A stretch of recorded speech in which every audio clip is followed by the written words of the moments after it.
Hermanos queridos, Dios les bendiga, bienvenidos. Una vez más, aquí estamos en Palabra de Vida, un lugar donde está la presencia, la paz y el amor de Dios. Qué importante es estar en las cosas del Señor. Qué precioso adorar al que vive y reina por los siglos. Qué bendición estar en la casa del Señor. Amén. Bien, hoy vamos a continuar con el estudio expositivo de Apocalipsis. Estamos en el estudio ya número 21. Tremendo, ¿no? Tremendo. Ya esto lo pensamos hace casi 3 años, este estudio. Creo que el último fue el año pasado que terminamos el estudio número 20, antes de fin de año. Bueno, pero ahora vamos a retomar porque venimos celebrando, ¿no? Y bueno, han venido muchos invitados. También hemos estado con el estudio, seguimos con el estudio de Hechos. El Señor viene hablando palabra. ¿Cuánto dicen gloria a Dios por eso? Dios viene hablando a nuestras vidas, siempre. Pero este estudio es muy especial y lo vamos a tener que hacer en 2 veces, porque es muy profundo, es muy extenso y tiene mucha riqueza. Entonces preferí dejar en dos partes para poder realmente aprender, porque a veces decimos, no, esto sí, no, vamos a hacerlo más corto, pero dejamos cosas que el Señor nos quiere hablar. Y sinceramente es un mensaje muy fuerte, así que bueno, aferrate a tu butaca porque vienen cosas fuertes para tu vida. Dios quiere hablarte de cosas puntuales porque le está hablando en el Apocalipsis, es el mensaje a la última iglesia de Apocalipsis, a la última iglesia llamada la Odisea. Vayan buscando ahí en el libro de Apocalipsis, entonces el capítulo 3, versículo 14. Y le puse como título a este mensaje, la iglesia tibia. La iglesia tibia. Vamos a leer pocos pasajes de Apocalipsis sobre esta iglesia, pero después seguimos con la segunda parte, si es que alguno después viene nuevamente después de este mensaje. Pero después vamos a ver muchos pasajes de la palabra de Dios, porque así se trata en el estudio, no solamente enfocarnos en lo que es en Apocalipsis, sino que realmente lo que Dios quiere hablar. Lo leemos en el nombre del Padre, del Hijo y con la comunión de su Santo Espíritu. Apocalipsis 3, versículo 14. Dice, y escribe al ángel de la iglesia en la Odisea, he aquí el Amén, el testigo fiel y verdadero, el principio de la creación de Dios, dice esto, yo conozco tus obras, que ni eres frío ni caliente. Ojalá fueses frío o caliente, pero por cuanto eres tibio y no frío ni caliente, te vomitaré de mi boca. Hasta ahí la palabra del Señor. Hermanos, este mensaje, como les decía, es muy fuerte. Es un mensaje que se calcula que le habla a la iglesia de la última generación, ¿no? Este es el mensaje de las palabras de Jesucristo, hablándole a su iglesia. Y habla de la iglesia de los últimos tiempos. ¿Por qué? Porque esta palabra habla claramente que, bueno, todos saben bien que el anticristo dentro de poco se va a manifestar, pero antes que suceda esto, tiene que venir lo que es la apostasía, que se llama. El anticristo no va a venir hasta que se manifieste lo que es la apostasía. Y eso lo podemos ver en 2 de Tesalonicenses, capítulo 2, versículo 3. Vamos a ir un poquito rápido porque el estudio es largo y si quieren no lo busquen, pero ahí va a aparecer en pantalla. 2 de Tesalonicenses, capítulo 2, versículo 3 dice, nadie os engañe en ninguna manera, porque no vendrá sin que antes venga la apostasía. ¿Quién no vendrá? Cristo. No vendrá sin que antes se manifieste, no venga la apostasía y se manifieste el hombre de pecado y el hijo de perdición. Y ahí se va a manifestar el hombre de pecado y el hijo de perdición. ¿Quién es? El anticristo. Entonces Cristo, o sea, sabemos bien que todo se está cumpliendo. Las profecías se están cumpliendo de una manera, ¿verdad? Lo estamos viendo con nuestros propios ojos.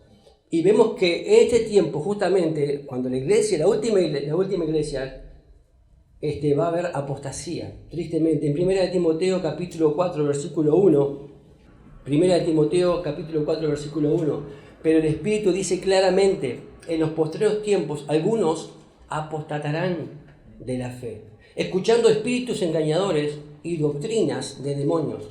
Eso es lo que está sucediendo ahora, ¿sí o no? Y vemos que muchos van a apostatar. En Lucas 18, versículo 8, os digo que pronto les hará justicia.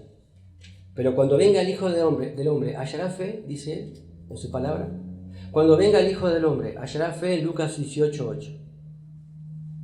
También en Mateo 24, versículo 12, dice que por haberse multiplicado la maldad y el amor de muchos, dice que se va a enfriar.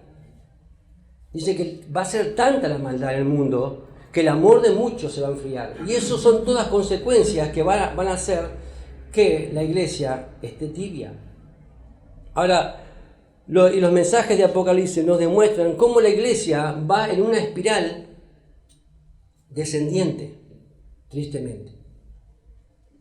Ahora vamos a leer un poquito con respecto al trasfondo histórico y geográfico con respecto a lo que es la Odisea. La Odisea, el nombre de la Odisea significa la voluntad del pueblo. Eso significa la palabra la Odisea, la voluntad del pueblo. Fue fundada por Antíoco II de Siria en el año 217 a.C. y lleva el nombre de su esposa. La Odisea se llamaba la esposa de Antíoco.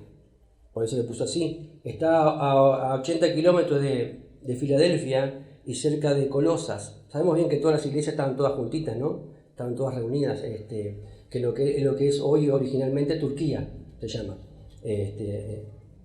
Y vemos acá entonces que era una ciudad importante, una ciudad rica, con mucha población significativa de judíos. Había muchos judíos en aquel lugar. Como las demás ciudades de la región, esta era un centro para la adoración a César y la adoración al dios de la sanidad, Esculapio. Había un templo famoso para Esculapio, con una escuela de medicina más famosa aún, que estaban conectados a los templos. Estaban conectados. Había todo un culto, toda una adoración, tanto a César como a Esculapio. Después de que un terremoto devastara la región en el año 60, ya hemos visto también en otros estudios de otras iglesias que el terremoto afectó a varias iglesias, pero todas reaccionaron de manera diferente. ¿Vieron cómo pasa a veces a uno, ¿no? Nos pasa algo diferente, todos reaccionamos ante una situación difícil de manera diferente. Lo mismo sucede con la iglesia. La Odisea rehusó la ayuda imperial para ser reconstruida nuevamente, confiando en sus propios recursos. Ellos no necesitaban ayuda del exterior, no la pedían y tampoco la querían. La Odisea era muy rica como para aceptar la ayuda de cualquiera. Ellos se la creían toda. Si nosotros somos ricos, no precisamos nada de nadie, nosotros mismos nos vamos a levantar. Así era la Odisea. Tácito, el historiador romano, miren lo que decía, él lo dice en los libros de historia. La Odisea se levantó de las ruinas por la fuerza de sus propios recursos, sin ayuda de nosotros. Eso dice en los libros de historia, tal Tácito. La Odisea también era un centro de comercio notable y algunos de sus bienes eran exportados por todo el mundo. Se notaba frecuentemente que la Odisea se enorgullecía de sí misma en estas tres cosas, miren, en riqueza financiera, una industria textil extensa y un ungüento de ojos muy popular que era exportado alrededor de todo el mundo. Por eso más adelante vamos a ver lo que Jesús le dice con respecto a la Odisea, porque Jesús le habla cosas puntuales que ellos mismos experimentan y conocen. Uno de sus problemas era el pobre suministro de agua, el cual hacía que fuera vulnerable por sus propios enemigos. ¿Por qué? Porque el agua venía de muy lejos. Por lo tanto, los líderes de la Odisea siempre eran complacientes con cualquier enemigo potencial y siempre querían negociar en lugar de pelear. Creían que podían, ¿verdad?, a través de su dinero, negociar y jamás se enfrentaban con nadie. Su principal suministro de agua venía de un acueducto que estaba aproximadamente a unos 10 kilómetros de distancia y eran con respecto a aguas termales, salían de aguas termales que salían de Hierapolis. Y debido a que su suministro de agua provenía de aguas termales, ¿verdad?, llegaban tibias, por lo que eran despreciables para poder tomar. Jesús describe, incluso vemos ahí, si seguimos con el libro de Apocalipsis 3, versículo 14. Miren lo que dice Jesús mismo, se describe a sí mismo. Vamos a leer eso, lo que dice en Apocalipsis acá. Escribe el ángel de la iglesia de la Odisea. Siempre el mensaje va al ángel, o sea, al líder, al ángel. Eso significa el mensajero. Escribe el ángel, eso ya lo habíamos estudiado. He aquí el amén, dice. El testigo fiel y verdadero, el principio de la creación de Dios, dice esto. He aquí el amén, dice, ¿no? Dice esto. Él mismo se autodescribe como el amén. Jesús es el amén. O sea, significa el así sea. También hay mucha referencia con respecto al amén, el significado. O sea, también significa sea hecho. Es otra manera de poder decir amén. O lo más original de la palabra amén significa verdad. Pero cuando decimos es verdad, es verdad. Eso significa amén, es verdad. Y eso, el significado, digamos, más elocuente o más poderoso con respecto a lo que es amén, eso viene del Antiguo Testamento, en Isaías 65, versículo 16. Ahí aparece la palabra amén, pero escondida con respecto a lo que dice realmente la palabra verdad. No aparece amén, pero aparece verdad, y en el original significa amén. Isaías 65, versículo 16 dice: el que se bendijere en la tierra en el Dios de verdad, en el Dios de amén, se bendecirá. Y el que jurare en la tierra por el Dios de verdad, en el Dios de amén, jurará. Ahí aparece la palabra amén verdaderamente, valga la redundancia, pero es la palabra amén, que significa verdad. Amén también significa, aparte de verdad, también significa afirmativamente, confirmación, certeza, firmeza, y que no cambia, que es lo que es amén. Eso significa, cuando Jesús dice desierto, desierto, vieron que dice muchas veces, decía Jesús desierto, desierto, está diciendo en verdad, está diciendo amén, amén, les digo. Eso es lo que significa específicamente, es amén, o incluso la repetición de amén, amén, ¿verdad? Fuerza la afirmación expresada, o sea, en verdad, amén, amén, les estoy diciendo lo que les estoy diciendo. Es o es, lo está afirmando Jesucristo. Y eso lo podemos ver, por ejemplo, en Juan 1, versículo 51, cuando Jesús dice: de cierto os digo, de aquí en adelante veréis el cielo abierto y a los ángeles de Dios que suben y descienden sobre el Hijo del Hombre. Entonces es prácticamente un juramento, no de un hombre, sino que de Dios mismo. Es algo que se confirma sí o sí, que es verdad o es verdad.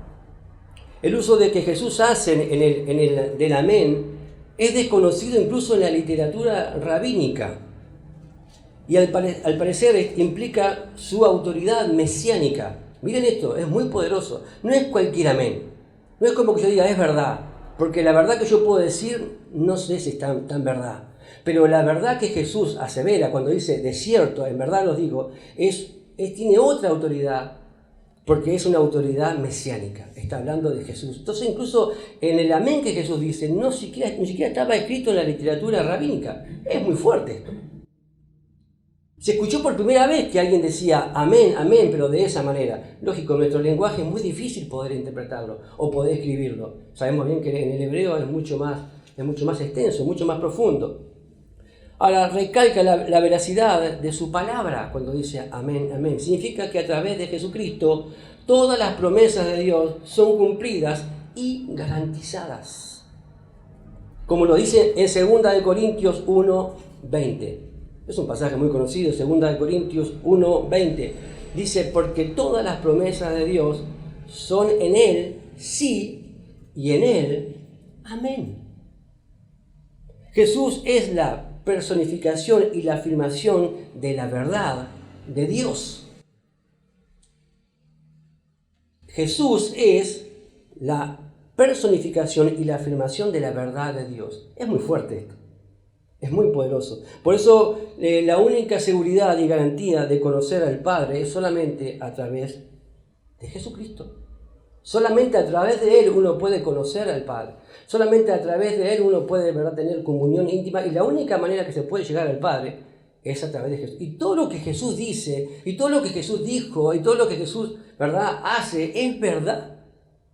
En este mundo lleno de mentira. En este mundo lleno de engaño.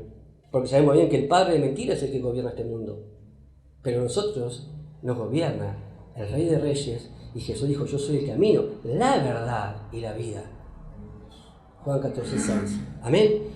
También dice ahí, ¿no? En Apocalipsis, como decía, que él era el testigo fiel, ¿no? Él era el testigo fiel. El amén, el testigo fiel, él también se nombra, ¿no? Para ser testigo requieren dos cosas, dos condiciones. Ver con los ojos lo que se testifica y decir lo que en verdad se vio, ¿no? O sea, haberlo visto y decir lo que realmente, porque a veces no sé, nosotros le decimos acá, le damos color a las cosas, ¿no? A veces decimos las cosas, pero no son realmente la verdad. Pero Jesús, todo lo que dijo lo vio, ¿verdad? E incluso Él lo está diciendo con verdad. Por eso dice, yo soy el testigo fiel. ¿Se acuerdan, o no sé si han visto en las películas en Estados Unidos cuando juran, que ponen la mano sobre qué? Sobre la Biblia, y dice, juro decir la verdad y nada más que la verdad. Y ponen la mano sobre la palabra de Dios. Porque está hablando ahí con respecto al pecado de perjurio. Cuando uno dice algo y no es verdad, es mayor el castigo todavía, porque lo está jurando sobre la palabra de Dios, sobre Dios mismo. Entonces es peor. ¿Te imaginas a esa persona que está mintiendo y después se descubre que lo que todavía estaba jurando era mentira? Es peor todavía el castigo. Por ejemplo, si tenía una condena de 10 años, juraste y se descubrió que todavía no, bueno, peor todavía. Porque es una condena de perjurio. ¿Creemos que Jesús actúa así de esa manera? ¿Verdad que no? Jesús, todo lo que dijo es verdad. Pero Jesús no es cualquier persona. Jesús incluso Él vino ¿de dónde? Del cielo. Él podía decir cosas que jamás nadie podía haber experimentado, ¿sí o no? Incluso le dijo, bueno, si le digo cosas terrenales, si no entiende, ¿cómo le voy a hablar cosas espirituales? Jamás las van a entender. Jesús hablaba con parábolas para que pudiéramos entender. Entonces vemos ahí, por ejemplo, en Juan 6, versículo 38, que él mismo lo dice Jesús. Juan 6, versículo 38. ¿Por qué he descendido del cielo? Dice Jesús. No para hacer mi voluntad, sino la voluntad del que me envió. Juan 16, 28. También lo dice así. Salí del Padre, dice. Salí del Padre y he venido al mundo. Y otra vez dejo el mundo y voy al Padre. O sea, sale, viene, deja y vuelve de nuevo. Y va a volver una vez más por la iglesia. ¿Cuántos dicen gloria a Dios? Porque Él lo dijo. Y si Él lo dijo, es amén. He aquí, yo vengo pronto, dice el Señor. Vengo pronto. ¿Vos lo creés eso realmente? ¿Estás viviendo como realmente sabiendo que lo que Jesús dijo es verdad y que se va a cumplir? ¿Cómo tenemos que estar entonces? Fervientes. Ahora dice en Apocalipsis, también 22, ahí, versículo 6. Y me dijo, ¿no? Hablando a Juan, y me dijo, estas palabras son fieles y verdaderas. Las palabras de Jesús son fieles y verdaderas. Por eso, cuidado con lo que decimos, incluso si no estamos seguros de lo que decimos. Cuidado con los chismes y con las calumnias, de hablar de personas y de cosas cuando la persona ni siquiera está delante de nosotros. Cuidado porque eso no está bien. Eso es satánico. Satanás es un calumniador, es un acusador. Entonces, cuando decimos cosas y acusamos cosas y hablamos cuando la gente no está, estamos siendo usados por el mismo Satanás.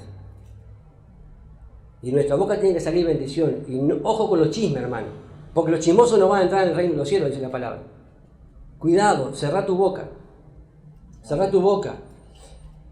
Jesús dice acá también que es el principio, miren, el principio de la creación de Dios. Y acá vamos ahí en Apocalipsis, ¿no? Capítulo 3, que habíamos comenzado.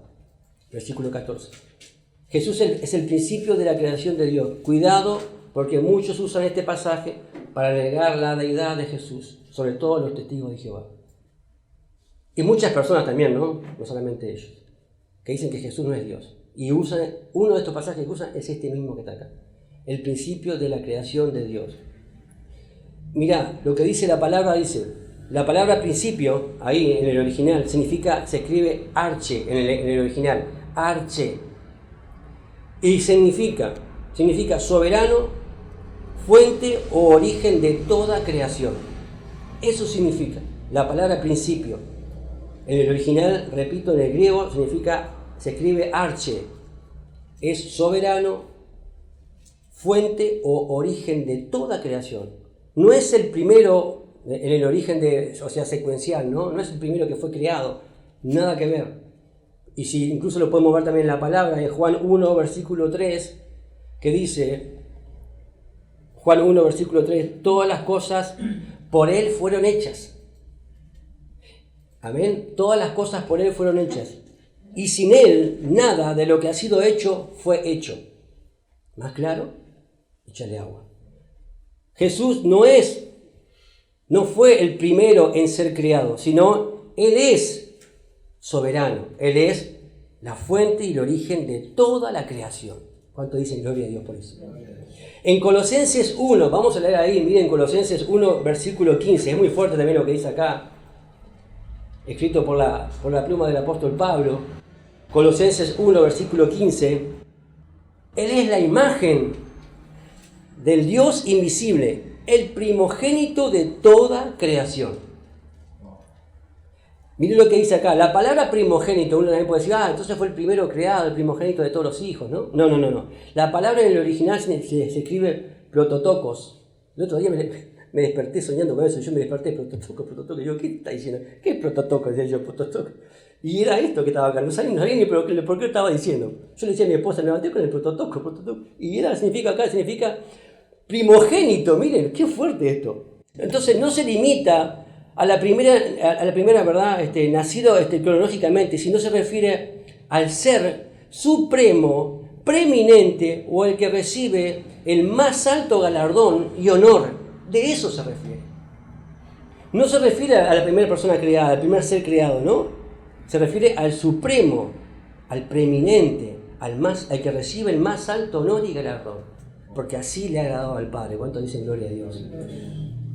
Y sigue en Colosenses, mire, Colosenses 1:16. Porque en Él fueron creadas todas las cosas, las que hay en los cielos, en la tierra, visibles e invisibles, sean tronos, dominios, sean principados, sean potestades. Todo fue creado por medio de Él y para Él.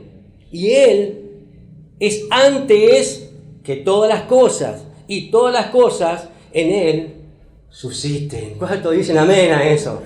Hermanos, yo cuando leo esto, realmente digo, gloria a Dios. Ese es mi Señor Jesucristo. Seguimos en Apocalipsis 3, versículo 15. Dice el Señor, yo conozco tus obras. Yo conozco tus obras. El Señor conoce cada obra que nosotros hacemos.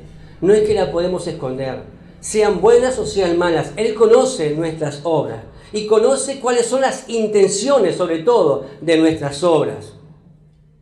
¿Por qué lo hacemos y por qué no lo hacemos? Él las conoce. Dice que ni Él es frío ni caliente. Ojalá fuese frío o caliente. Pero por cuanto eres tibio,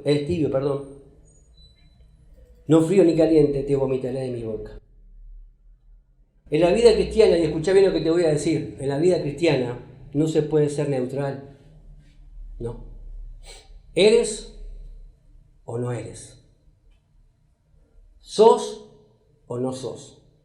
No se puede ser neutral. De eso está hablando acá Jesucristo. Y eso no lo hablo yo, lo habla el Señor. Para que no me tiren con piedra después, lo que están viendo a través de las redes sociales. Esto lo habla el Señor y le habla a la iglesia y le habla fuerte. Acá no se puede ser, por ejemplo, de Nacional o de Peñarol. Estamos acá en Uruguay, ¿no? Uno no se puede meter goles a sí mismo. No podemos, ¿verdad? Pelear no podemos ir en contra de lo que somos realmente. La pregunta es, ¿de qué lado estás? O estás de un lado o estás de otro. Imagina uno que está jugando uno y de repente corre para el otro lado y se mete goles a sí mismo en su propia portería. Está loco, está mal de la cabeza. Está mal esa persona, necesita, ¿verdad?, ser tratada. Y le van a decir los compañeros, hermano, ¿de qué lado estás? Le van a decir, ¿de qué lado estás? Eso está diciendo Jesús. En sentido espiritual, la palabra, ¿verdad?, la tibieza habla de indiferencia. Habla de eso. Y de compromiso con el mundo. Indiferencia ante las cosas del Señor y mucho compromiso con el mundo. No, primero tengo que hacer tal cosa. No, primero tengo que hacer la otra. Y para las cosas de Dios, cero estrés. Tibieza, el tibio, es algo intermedio. No es ni frío ni caliente. Muy caliente para ser fría y muy frío para ser caliente. Intermedio. Ni una cosa ni la otra.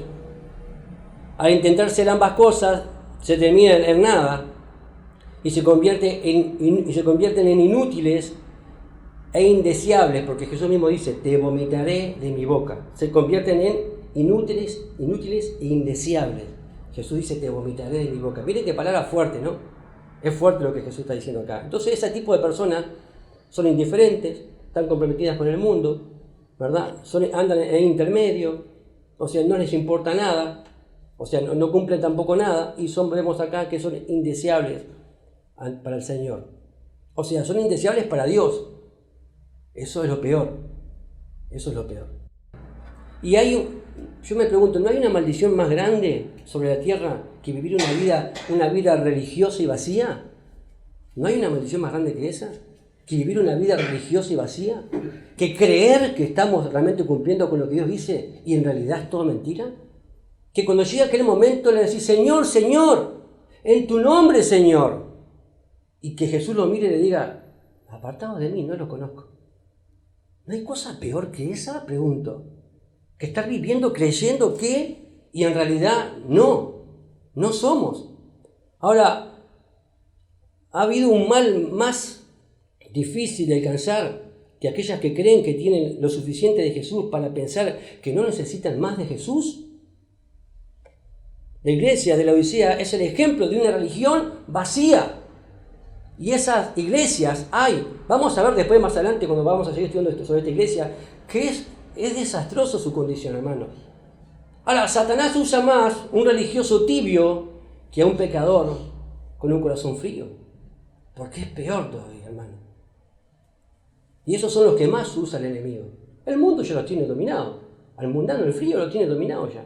Pero a los que más usa el enemigo, a Satanás, es al tibio, que cree que la sabe toda y que la tiene clara. Ojalá fuese frío, dice, o caliente, dice Jesús, ¿no? Ojalá fueses frío o caliente. Ojalá. Lo que Jesús quiere cambiar en nosotros es el engaño de estar en términos medios. Es un engaño estar en términos medios, queriendo agradar al mundo y agradar a Jesucristo. También apunta a la tibieza como inutilidad. De eso está hablando, la tibieza como inutilidad. Por ejemplo, el agua caliente, ¿para qué sirve? Para cocinar, para tomar unos ricos mates como acá, ¿no? ¿Para cuántas cosas sirve el agua caliente? Ay, el agua está bien caliente y nos bañamos con agüita caliente. ¿Para cuántas cosas sirve el agua caliente? O sea, es útil, de eso está hablando Jesús, es útil. El agua fría, nos refrescamos, hacemos un juguito, ¿verdad? El agua fría también es útil. Pero el agua tibia, ¿para qué sirve? Es como que Jesús dijera, si ustedes fuesen calientes o fríos, yo podría hacer algo con ustedes. Eso está queriendo decir. Recuerdo, me venían también esos pasajes, ¿se acuerdan cuando el profeta desafiaba incluso a la iglesia que estaban, ¿se acuerdan cuando los Baales? Hermanos, decídanse, le decía, ¿de qué lado están? Si están del lado de Baal, servía a Baal entonces. Si crees en Dios, bueno, servía a Dios, decía el profeta. ¿Se acuerdan ese pasaje? Es fuerte. Cuando también en Josué ahí 18, versículo 3, cuando Josué también le habla a la iglesia, al pueblo antiguo, porque esto no es de ahora, hermano, esto viene desde antes, ¿eh? Esto no es de ahora. De un pueblo duro, de dura servir. Josué dijo ahí, y Josué dijo a los hijos de Israel, al pueblo de Dios, ¿hasta cuándo seréis negligentes para venir a poseer la tierra que os ha dado el Señor, el Dios de vuestros padres? ¿Hasta cuándo? Diciendo, ¿hasta cuándo seréis negligentes? En Romanos 12, ahí versículo 11, el apóstol Pablo nos habla cómo tenemos nosotros que ser espiritualmente hablando. Miren, con respecto a esto, en lo que requiere diligencia, no perezosos, fervientes en espíritu, Romanos 12, 11, sirviendo al Señor. ¿Te lo leo de vuelta? En lo que requiere diligencia, no perezosos, fervientes. ¿Cómo tenemos que estar? Fervientes en espíritu, sirviendo al Señor, no al mundo, hermano, no a tus propias cosas, no a tu yo, al Señor. ¿Cómo tenemos que estar? Fervientes, hermano. Yo predico y transpiro de ferviente, me pongo ferviente. Voy a tocar por ahí y termino ensopado, hermano, hasta vergüenza me da, porque yo le doy con todo el power. Señor amado, por eso uso camisa negra, no porque tengo complejo, no porque no me queda otra, sino que quedo transparente, se me ve todo. Porque con todo el power, hermano, tenemos que seguir a este Dios verdadero que pronto viene por nosotros, hermano, que nos amó de tal manera que dio su vida. ¿O crees que Jesús no fue ferviente en su manera de vivir? Hermano, el ladrón que estaba en la cruz, ¿verdad? Era frío con respecto a Jesús y vio claramente su necesidad, ¿sí o no? Era frío, estaba a punto de morirse, era frío, un hombre que estaba frío. El apóstol Juan, no, era todo lo contrario, era ferviente en su trato con Jesús, en su relación con el Señor. Él disfrutaba esa relación con Cristo, ¿sí o no? El apóstol Juan, uno lo puede ver en su relación íntima de amor con Él. Él era ferviente con Jesús, lo amaba con una pasión tremenda, se puede ver en su palabra. Era el discípulo amado. Pero Judas, ahí aparece la tibieza. Miren, el que estaba en la cruz frío, Juan ferviente, Judas tibio. Tenía todas las condiciones para decir, mira, esto es un discípulo de Jesús, ¿sí o no? Pero no entregó su corazón a Jesús enteramente. Era un tibio. Jamás se entregó a Jesús. Jamás. Vivió entre ellos, vio todos los milagros, hasta incluso capaz que hasta hizo milagros de parte de Dios, pero jamás entregó su corazón a Jesús. Fue un tibio. Ahí tenemos los tres ejemplos. El frío, el ferviente y el tibio. No hay nadie más miserable que un cristiano tibio. No hay nadie más miserable. Tienen demasiado del mundo como para ser felices con Jesús, pero mucho de Jesús para poder ser felices con el mundo. Están ahí, entre San Juan y Mendoza, como decimos acá. Los tibios no les interesa nada de lo que se hace en la iglesia, ni fuera tampoco de ella. No les importa nada. No les importa absolutamente nada. Los que oran y son tibios se están burlando de Dios. ¿No viste aquellos que matican hasta maticando chicle? Padre Celestial, en el nombre de Jesús te pido, ahí a vos, papito, y hablan así, no les importa nada. Esos son tibios, se burlan de Dios, es una burla al Señor. Aquellos incluso que se postran de una manera como diciendo, bueno, voy a hacerlo porque tengo que hacerlo. Eso es una burla, orar de manera tibia es un insulto a mi Señor. Es un insulto. Cuando venimos delante de Él orando de esa manera tibia, nos arrodillamos con una actitud de oración, aún así no oramos. Mentira, nos oramos ahí, decimos cosas y hay como un techo, ¿verdad? No sé si te ha pasado. No sentís nada, no pasa nada. Estás orando de manera tibia. No se te mueve nada. Oramos como si fuera un descanso muchas veces. Padre, en el nombre de Jesús, amén. Y ahí termina ahí, la cama toda babiada, porque ni siquiera fueron capaces de orar. Se piensan que es un lugar ahí, de como vamos a descansar un poquito, se apoyan ahí, oran, y no derraman lágrimas, no hay pasión, no hay fervor. La pregunta es, ¿oramos como Jesús nos enseñó a orar? ¿Oramos como Jesús nos dejó el ejemplo de oración? ¿Un Jesús que oraba con pasión? ¿Un Jesús que pasaba toda la noche orando? Oramos que un Jesús que dice que en el Getsemaní salía sudor como gotas de sangre. Oramos como Jesús oró en Juan 17 con pasión por la iglesia. Yo quisiera estar ahí, haber podido verlo orando, hermano. Quisiera haber estado ahí en Juan 17, ahí viendo cómo él oraba por la iglesia, intercedía por nosotros. Y él nos decía, orad, hermano. Tenemos que orar. La vida tibia lleva a las personas a alejarse de Jesús.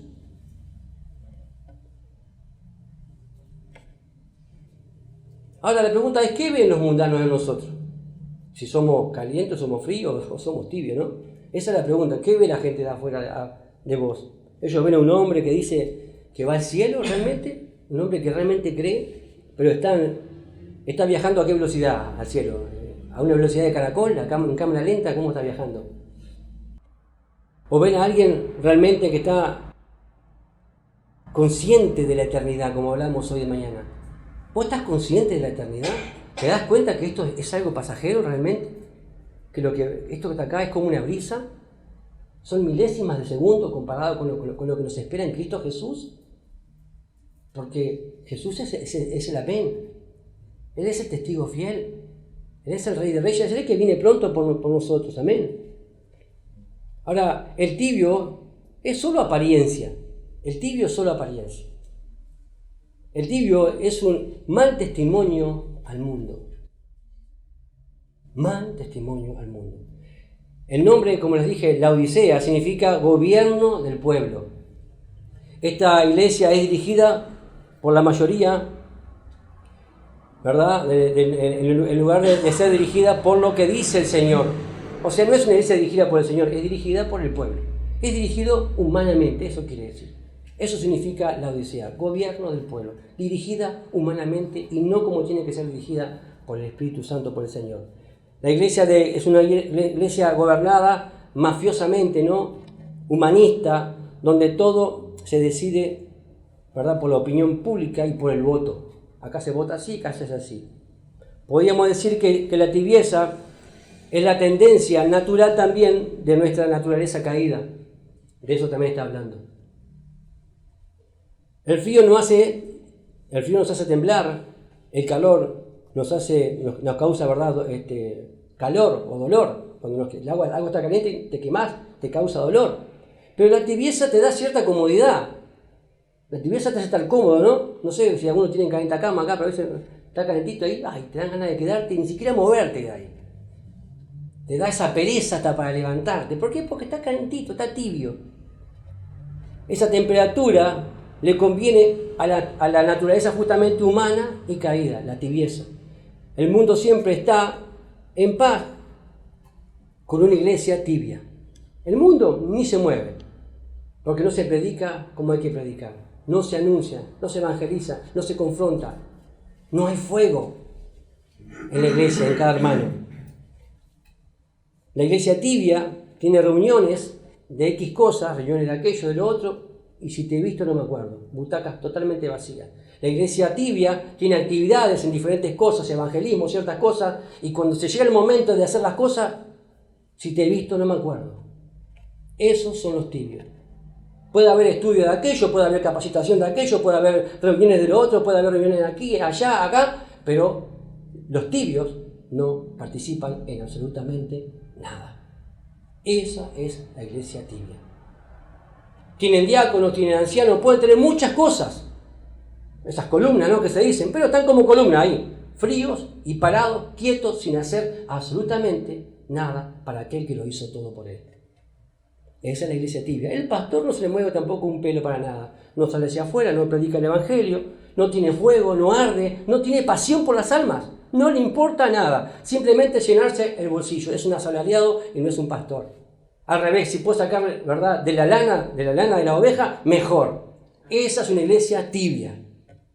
Al pastor no se le mueve un pelo por nada. Anda así de acá, se cree el super mega archi ungido. Y no clama, no ora, no intercede por las almas, no predica la sana doctrina, no habla del infierno, no dice realmente lo que está viviendo, no predica nada. Por eso el Señor nos habló a hablar sobre el Apocalipsis, porque esto es lo que viene para este tiempo, hermano. Porque Cristo viene pronto. ¿Cuántos dicen amén? Amén. Y tenemos que estar fervientes. No es estar ardientes por la verdad, no están ardientes por la verdad, ni por la conversión de nadie. No les importa hablar sobre la verdad. No hablan de santidad. No están en el fuego del Espíritu Santo, no inquietan a Satanás, pero absolutamente para nada. Y así es la iglesia fría, no están ni frío ni caliente, son tibios, ni siquiera en la adoración, hermano. Yo no sé, pero ¿a qué vinimos acá? ¿A adorar al Señor, sí o no? Hermano, yo cuando vengo a adorar a Dios con todo mi corazón. Hoy cantamos poderoso Dios, mi alma clama por ti. ¿Realmente lo cantaste eso con todo tu corazón? Mi alma clama por ti, Señor. Mi alma clama por ti, Señor. Estas son las canciones que cantamos acá. Yo antes las canté en casa, hermano. Y antes derramé lágrimas en casa. Y antes dije, Señor, gracias porque mi alma clama por ti. Hubo una previa antes. No venimos acá a cantar porque sí. Y todavía acá tenemos que hacerlo. Yo acá vengo desesperado a buscar al Señor. Para después salir afuera desesperado a hacer lo que tengo que hacer. fervientes cumpliendo el Evangelio, llevando el Evangelio de salvación. Termina diciendo, ¿no? Jesucristo, te vomitaré en mi boca. Termina diciendo, te vomitaré en mi boca. Ahora, ¿cómo está la iglesia en la boca de Jesús? En dos cosas, ¿no? Está en la boca de Jesús porque esparce su palabra, eso quiere decir. La iglesia verdadera esparce su palabra, estaba en la boca de Jesús. Y están en la boca de Jesús porque Él ora por ella constantemente también. Está en la boca. Mira cuando ella está en boca de aquel, en boca del otro. Porque estamos en la boca de Jesús. Yo quiero que estén en la boca de Jesús. ¿Cuántos quieren estar en la boca de Jesús? No queremos que Jesús nos vomite. Ser vomitivo, ser alguien que dice, no agrado a mi Señor. Yo quiero que Jesús hable de mí y diga, wow, Enrique, Ahora, qué terrible cualquiera de estas dos cosas, ser expulsado de la boca de Jesús. La iglesia no predica la palabra, o sea, no está en la boca de Jesús, no se habla nada de Jesús. Yo te pregunto, en toda la semana, ¿a quién hablaste de Jesús? ¿Estuviste hablando de Jesús? ¿Hablaste de Jesús? ¿Mostraste a Jesús? Porque también es otra manera de predicar a Jesús. ¿Hablaste con Jesús? ¿Hubo un diálogo? ¿Estuvo Él en su boca contigo? Yo quiero estar en la boca de Jesús, incluso quiero que Jesús, o que Dios mismo diga de mí, ¿no? Como dijo de Jesús, ¿no? Aquella voz del cielo, este es mi Hijo amado, en quien tengo complacencia. ¿Cuánto quieren que Jesús, el Señor, tenga complacencia de cada uno de nosotros? Yo quiero que el Señor diga, este es mi Hijo amado. ¿Cuántos son hijos de Dios acá? ¿Pero es hijo amado realmente? ¿O esos hijos rebeldes que hay que estar? No sé, yo tengo varios hijos, hay algunos que, no quiero dar nombre acá, pero a veces que tenemos que estar, ¿no? Hay hijos e hijos. Y si somos hijos, dice que Dios también, ¿no? Hay nalgadas. ¿Cuántos dicen gloria a Dios por eso? Hay nalgadas. Porque el que Él recibe como hijo dice que disciplina, que castiga. Dice, no, Dios no castiga. No, hermano, eso es mentira. Dios castiga porque te ama. Si no, ni te castiga. Si uno como padre tiene que castigar a sus hijos y disciplinarlos, ¿sí o no? Y hay algunos que tenemos que estar, pero nunca dejamos de amarlos. Y sobre todo, bueno, ayer pasó algo con nuestra hija más chica, ¿no? Y yo después decía, Señor, estoy orgulloso de mi hija. Yo lo decía, estoy orgulloso de mi hija porque le pasó algo tremendo al ratito, ¿eh? Y yo lo dije antes, ella se va a levantar, se va a vestir y va a salir. Y al ratito que le pasó lo que le pasó, algo muy fuerte, así fue, se levantó, se bañó, dame algo, un calmante para la cabeza, Mabel, y se fue para la iglesia a servir al Señor, hermano. Digo, wow, qué ejemplo. Esa es mi hija, dije yo. Estaba en mi boca, ¿sí o no? Esa es mi hija, la nombré. Una hija que sirve a Dios a pesar de todo lo que está pasando, a pesar de las luchas. Es un ejemplo, hermano querido. Cuando hay gente que a veces porque hace frío no viene a la iglesia, porque le duele la punta del dedo gordo, no viene a la iglesia, porque tienen vergüenza, no predican de Jesucristo. Yo digo, bueno, capaz que aprendió algo de sus padres, ¿no? Capaz que aprendió algo de su mamá, de su papá, esa actitud. Todo lo contrario, se levantó y fue a servir al Señor. Y yo le doy la gloria a Dios por eso. Estoy orgulloso de mi hija. Quizás la palabra orgulloso no queda muy linda, ¿no? Pero yo estoy orgulloso de mi hija. Hermanos, que como dice en Mateo 25, 23, buen siervo fiel, sobre poco has sido fiel, sobre mucho te pondré. ¿Qué crees que el Señor va a decir de ti? El Señor nos dio talentos, ¿lo estás usando para la gloria de Dios? El Señor puede decir, bien, ¿viste qué dice ahí? No sé, ahí, bien, buen siervo fiel, sobre poco has sido fiel, sobre mucho te pondré. Entra en el gozo de tu Señor. Yo quiero que el Señor diga eso de mí. Pero, sin embargo, dice que a uno le dio cosas y no hicieron lo que tenían que hacer. Porque vemos acá en el versículo 28, ¿no? Al hombre que también le dio, otro le dio, ¿no? Dice acá, quitarle pues el talento y darlo al que tiene 10 talentos. Y al siervo inútil, al tibio, al inútil, echarle en las tinieblas del fuego, allí será el lloro y el crujir de dientes. Ese es el destino para los tibios.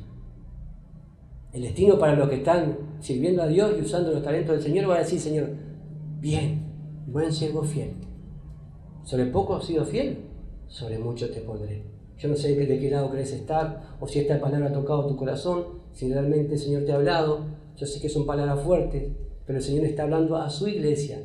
Si sos iglesia o ves que estás quizás en algunas áreas estando en tibieza, es tiempo de que te arrepientas, porque el Señor a su iglesia le dice, arrepiéntete, arrepiéntete. Y el que tiene oídos para oír, oiga lo que el Espíritu dice a las iglesias. Amén. Vamos a orar. El Ministerio Palabra de Vida desea conocerte. Síguenos en nuestras redes. Instagram, palabraDeVida.uy. Facebook, Palabra de Vida Uruguay. YouTube, Iglesia Evangélica Palabra de Vida. WhatsApp, 094 226 411.